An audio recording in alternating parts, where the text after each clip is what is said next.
This is Ian Cameron, and it's time for another Odds HQ NBA betting preview video for Thursday, August the 6th. We continue to roll in great form with these video best bets. We cash another winner yesterday with Oklahoma City +6 against the LA Lakers. We didn't even need the points, didn't even need the stinking points. They won outright. They won outright easily. A great win there with OKC. So we're in great form right now with these NBA best bets here on these betting preview videos. Hopefully you've been cashing in on some of these. Hopefully I can put some more money in all of our pockets tonight with one of the games taking place this evening in NBA action in Orlando. It's the Portland Trail Blazers taking on the Denver Nuggets. Current line has Portland a 4-point favorite in this game. The total 231.5 between the Blazers and the Nuggets. And for the Portland Trail Blazers, this is a team that I had circled as a bet on squad coming into the restart here in Orlando.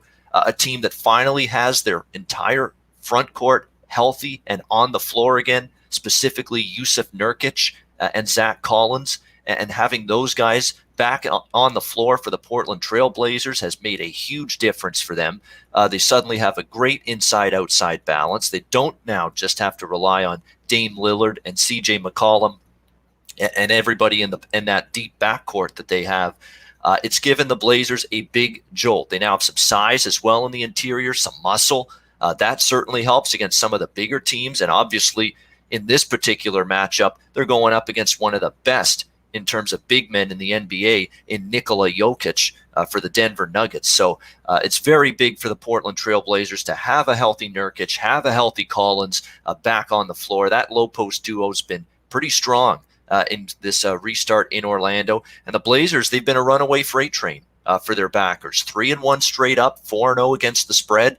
In their first 4 games. The only straight-up defeat for Portland was that narrow loss to the Boston Celtics. It's a game that they were down big early in the game at halftime, but they rallied back in the second half to nearly steal a victory from Boston, and that's the kind of mindset you're getting from Portland right now. They're playing with an incredible sense of urgency and desperation.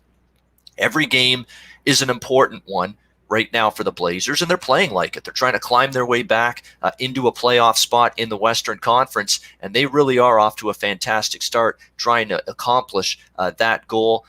Portland still defensively, at times is a little bit shaky, but boy, against Houston, that intensity defensively was there. A big type of statement win. You could tell Portland was really, really trying their damnedest to beat the Houston Rockets. They knew that would be sort of a statement win of sorts that, hey, if we get in the playoffs and we think we can, we're going to be providing nothing but pain, agony, and blues and the torture chamber for whoever we play in a first-round series.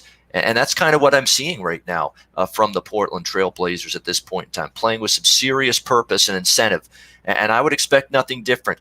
You are laying points with them off of the big win against Houston, and now we're going to see if they can withstand prosperity. A lot of these games, they've been underdogs or it's been a pick'em price to back Portland. Now you're going to have to lay a few points here, but this is still not a team I have any interest going against. This is a one-way team for me. Either I'm betting on Portland or I'm passing from a side perspective.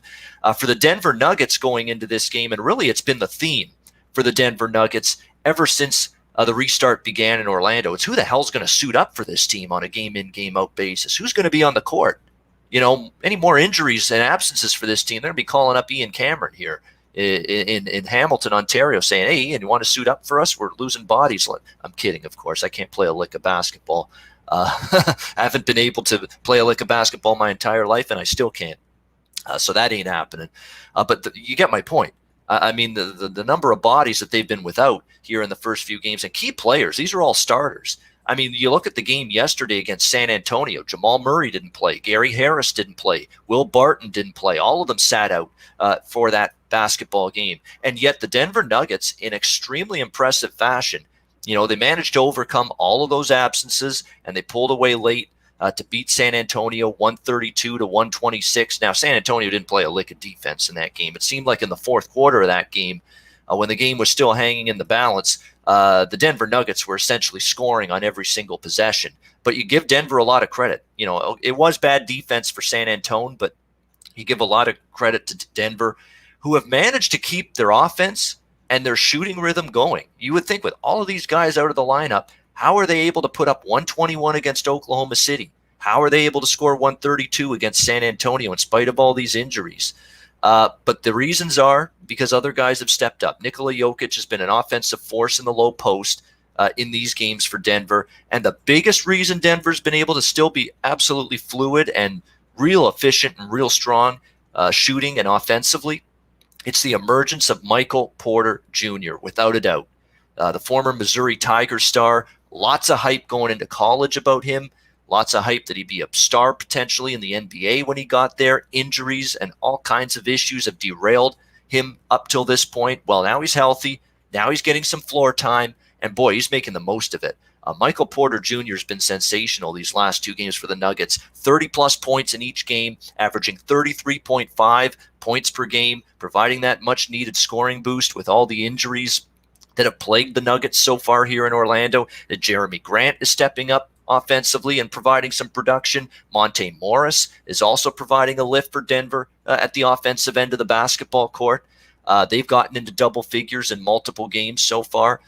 So Denver hasn't dropped off offensively one bit.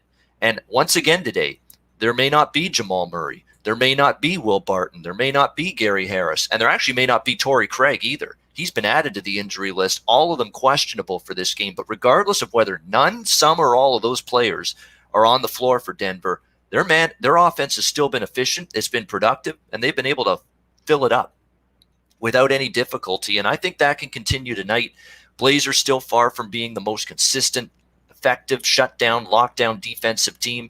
They did show up defensively against Houston, but can they do it 2 games in a row? That's always the question mark with Portland. Defensively, it can sometimes disappear on them. I'm on 2 plays in this game, the side and the total.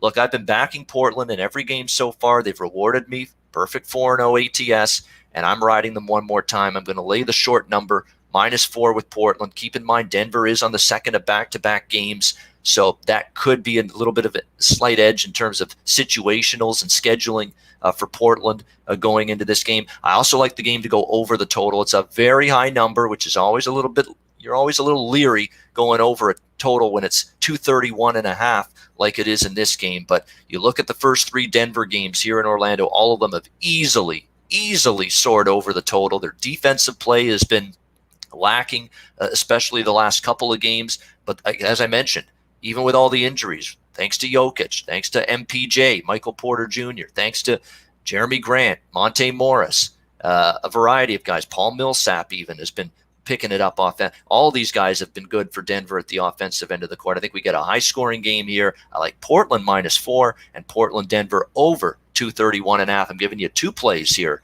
on this game. Let's see if we can keep the hot streak going and cash some more tickets in NBA action tonight in Orlando. All right, thank you everyone for watching. I appreciate it. Reminder, check out odds.com every day for great sports betting content from a variety of articles and all the major sports from great analysts, handicappers who know what they're talking about. And as always, make sure you keep on tuning into the Odds HQ YouTube channel for great content every day. I'm Ian Cameron. Thanks for watching. Good luck with your NBA plays today, and I'll be back on Friday with another NBA betting preview video for Odds HQ.